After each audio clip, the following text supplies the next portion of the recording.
చనిపోయారు.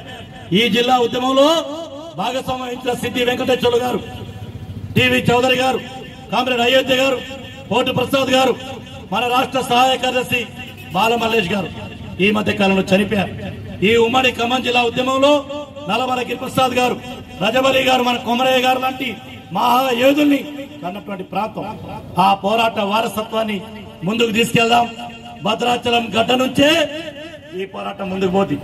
ఈ భద్రాచలం ప్రాంతంలో సిపిఐ అనేకమైనటువంటి పోరాటాలు చేసింది. కామ్రేడ్ కర్ణే పకీర్ గారు ఉద్యమానికి నాయకత్వం వహించిండు.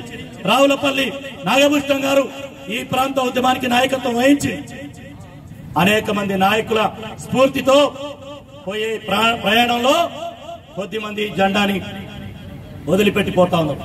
ఆగుదా? ఆగదు. ఇది వాళ్ళందరికీ మరింత జ్ఞానోదయం కావాలని కోరుకుందాం.